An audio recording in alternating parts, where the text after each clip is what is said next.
This is Memories of Fear. Everything is real.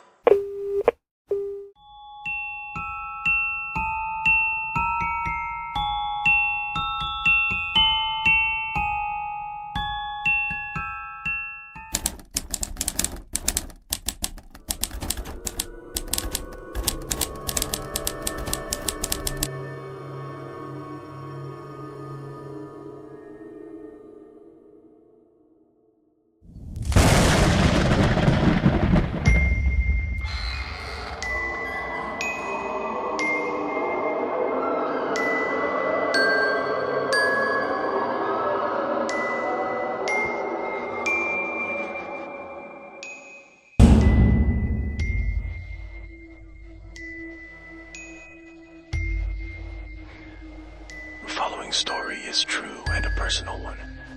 Before podcasting about scary stories, I had a job renting a hostel, which is like an affordable hotel in South America.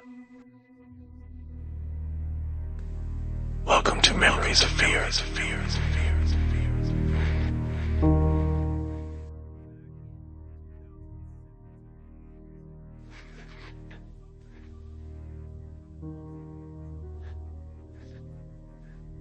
This happened back in 2017, I would say.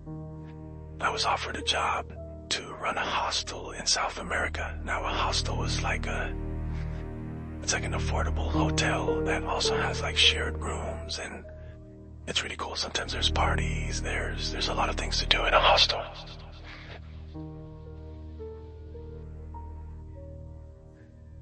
I was offered that job kind of randomly.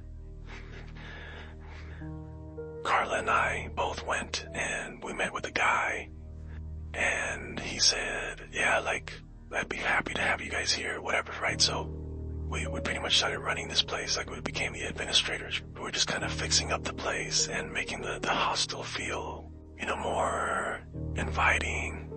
I remember we bought a lot of things, we even bought a PlayStation 4, I think, or something. Pool tables, we set it up with a bar and everything. The owner himself was a little strange. He had this strange idea to make a dome, kind of like a sweat lodge, on the roof of this building.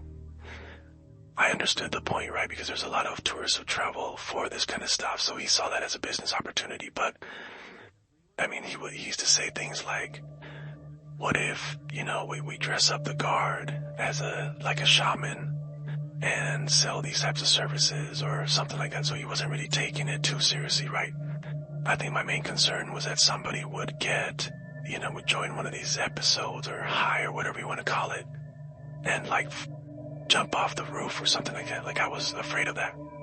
But either way, they made it. They got a bunch of concrete, they made the shape of it, and they put a fire pit in the middle so that they could make smoke out of it and take care of the ceremony. There was an idea to, draw symbols on it and stuff like that. And I don't know, the whole thing was strange. It was kind of funny to me at first, but I didn't know of the consequences of something like that. Now, it was during breakfast time, and I'm at the roof of this building. We had this cafeteria that we used to be in service from 7 in the morning to noon or something like that. And there was this one guy. I don't remember his name, but he was you could tell he was a very spiritual person, and he had long hair, and he was into the whole earthy movement, or I'm not really sure what the appropriate word for it is. And he looked outside and asked us, hey, that looks like a temazcal, which temazcal means a sweat lodge. And we said, yeah, that's what it is. So he said, hey, you need to cleanse that, you need to clean it, because when people do ceremonies in there, and they meditate and all that stuff, there's darkness that stays in there, so you have to cleanse it. Yeah, I just kind of rolled my eyes and said, okay, sure, yeah, we'll take care of that. When he said that, the staff from the kitchen kind of looked at each other that might be the reason why, right? And what they were saying is that they had witnessed a ghost, that they used to see in the first floor of the building. I just kind of, as a manager of the place, I just kind of, I don't know, I just kind of laughed it off, I guess. I heard a couple strange stories, right? Like about the encounters with the ghost. I don't know. I don't want to say that guy. I didn't believe it. I felt like there were other things that we needed to do, is stop and talk about this ghost that was going on. And I also felt like the employees were sort of trying to figure me out. They told me that they had an issue with the electrical system in the restaurant, because the first floor had a restaurant that was open for dinner. The issue was that one night they tried to flick on the lights and they wouldn't turn on. Right, so they checked the wiring, they checked the switches, they checked everything. And then they realized that somebody had unscrewed every single light bulb above the tables. Now, it was like these cups around the light bulb, so you need to stick your hand in there. There was like a whole process. So even just unscrewing them to switch them out was a tough thing. So unscrewing them just because felt kind of like, who would do that, right? Like, there's no point to it. So eventually they figured it out, like somebody unscrewed all the light bulbs. It was just a weird thing. I was like, okay, people are playing jokes, like this isn't cool, whatever. Like one time, I lost my keys and we searched around. I couldn't find it anywhere. Like I couldn't find the set of keys anywhere. And we searched around. I asked people to help me out. We couldn't find them all. And we looked all around the front desk and nothing. And then we started talking about strange things happen. Like they've been happening like this. And maybe 10 seconds after, I turned around and the keys were right there in front of me. Like they were right there by the computer. Like you could just see them. Anybody could see them. Like they all spotted them. Like, where did this come from? They say that the people in South America have a belief in they believe goblins are real and that they're mischievous creatures and they play around with people. So the topic came up and it was just another topic of conversation, right?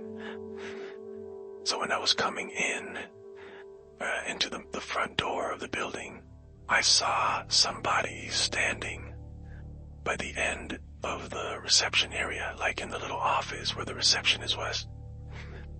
So my thought was like, oh, that's probably the receptionist's boyfriend or somebody, and he's not supposed to be in there, so I need to tell him to leave.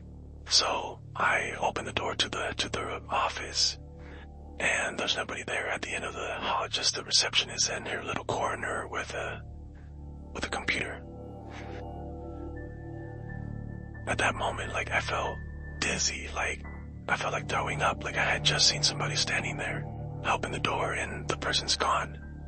Now I described this person to the receptionist because she asked me what happened? Is everything alright? I told her I just saw somebody standing here. And she was calm and she just asked me to describe him, and I said, oh well, it's kind of tall, short hair, kind of a beard. And she said, oh yeah, that's the Chiquito, which is kind of like a nickname that they gave to this entity that they had all seen. I don't know, I felt weird chills. It was the first time I had ever seen anything like that, right? So, it was confusing. I think that was the word. I was confused at the whole thing. So I got up and I knew Carla was working upstairs, in the way up there in the terrace of the building. I just remember running up there and I was like, you're not gonna believe what just happened. I just saw a ghost downstairs. But right at that moment, by this time it was late afternoon, not late afternoon, it was early evening, right? So it was getting dark. And the lights were on in the cafeteria area up in the terrace of the building.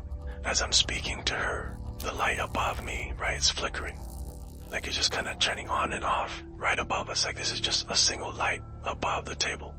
Of course, at the time I didn't put two and two together. I just kind of saw the light flickering and I'm like, oh man, we have more issues. We'll try to kind of screw it back in and it just wouldn't stop flickering, right? So I moved tables. I was like, okay, this is weird. Just pulled up the chair from the table next to me. I kept talking to Carla, and that light started flickering. At the time, I just kind of thought it was weird. I was so focused on my story that I didn't even think about the light. this later, once I'm telling someone else about, the ghost, they said, oh, yeah, like that's what we think happened with the light incident in the restaurant. So then that's when it clicked in my head. Like the light flickering, that's what happened to me, right? And I have a witness, like I know somebody who was there and saw the light flickering above me. And there were a lot of theories out there. We had volunteers that used to help out, with cleaning and stuff like that. And one time they said, you know what, like I feel like there's something here, so we have to do a cleansing. So I thought about that same guy up in the cafeteria who told me that we needed cleansing, and this volunteer who was into like energies and things like that, he said, hey, we should probably do like a little sacrifice, like give up something that you like, and we have to give it to the building. But I said, okay, yeah, let's just do it. If everybody will calm down about this, yeah, I'll do it. So I remember I gave up like a steak kebab, like one of my favorite things to eat, dug up a little hole in the backyard, and one of the guys burned a dollar bill. There was also a session that they did where they just put sage, I think it's called sage. They burned it and walked around the building. But after that, there was some lightness, like the place just felt lighter. I don't know how else to describe that. It was just, like, I wouldn't call it peaceful, but it felt different. And all these incidents about things disappearing, lights turning on and off, random electrical issues, everything went away. Like that wasn't a thing anymore. Now, I hear a lot of scary stories, and I have read ghost stories forever, for as long as I can remember. Now, I know how strange it sounds, like I'm aware of that, but, there's no other explanation for it. Now, that building was old, right? It was a really old building. It was actually owned by nuns when we were renting it. But it used to be a bank or something like this, an old building, like really old, like whenever there was damage to the pipes or anything like that, it was just a hassle to fix it because it was made with like old-fashioned tools and stuff. I think that the place had a lot to do with it. Like when we first got there, I remember just feeling really anxious a lot of the time. Like there was something there, but this is all like looking back on the place. I know for sure, I know what I saw. And I have a witness to what happened after with the lights and everything, with the keys disappearing. Other people had seen this person roaming around. In South America, you have guards that stay there overnight, and they take care of the place, or like they make their rounds and stuff. And one time he had like screamed like he was freaking out because he kind of fell asleep in the office, and he felt somebody just like drag his leg, like grab it and drag him, and he freaked out, like he got super scared. There's also something else that had happened. One of the previous administrators of that building died in a tragic accident. So a lot of the employees believe that he was still roaming around that area. I was actually never scared being in that place. It was just odd, like you just felt something strange. Some people just refused to walk around there at night though. Like they were just like, no, I'm probably gonna bump into the ghost.